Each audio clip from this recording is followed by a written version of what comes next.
Hi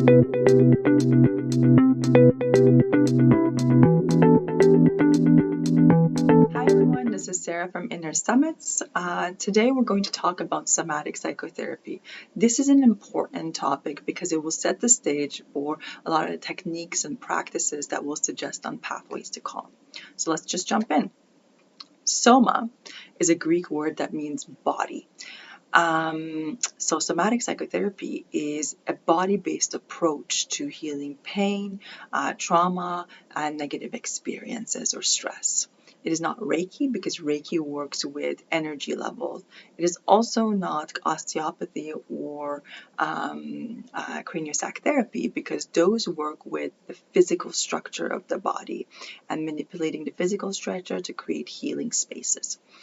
Somatic psychotherapy is based on the notion that our body will remember, it will hold on to information, in tension, in sensation, in holding and, urges or that fight or flee response that doesn't seem to go away way after the stress is gone. And because our body holds on to information in that way, what we need to do is we need to actually have approaches and modalities that speak that language rather than the verbal language or the logical language. There's research that says that, memories and negative experiences, they become sticky, not because of what actually happened in them, not the play by play, but rather the felt sense of it, how it made us feel and what meaning we took out of it. And so in somatic psychotherapy, what we're doing is we're trying to connect to the body and start to move those memories and experiences out of the way so that we can kind of live a little bit more settled.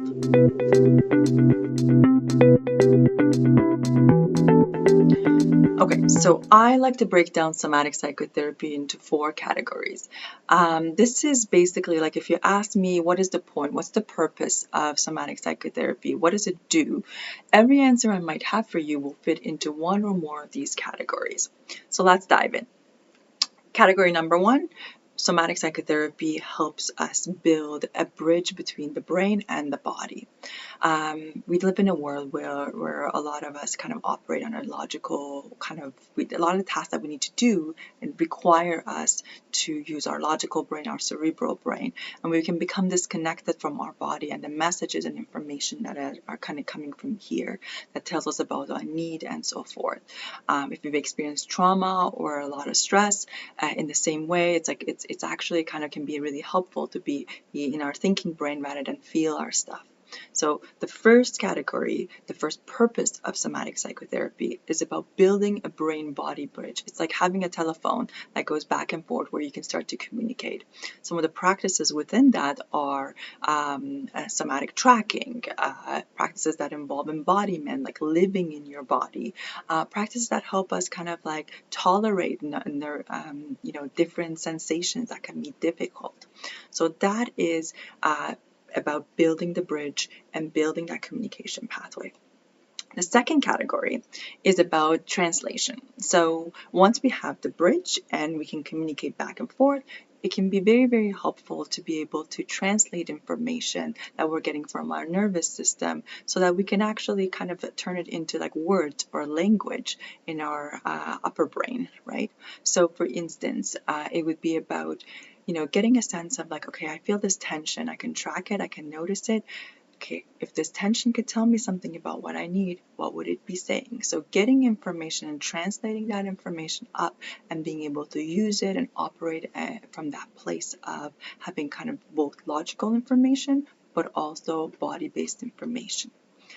That translation is very important, particularly if we want to process trauma. So we need to be able to make meaning out of not just the words that somebody says to us, but how did the tone of that person sit for us? How did their eyebrows tightening, what did that mean to us? So all of this involves being able to translate, make meaning out of the experiences that are not verbal, that are either living in our body or we're experiencing around us.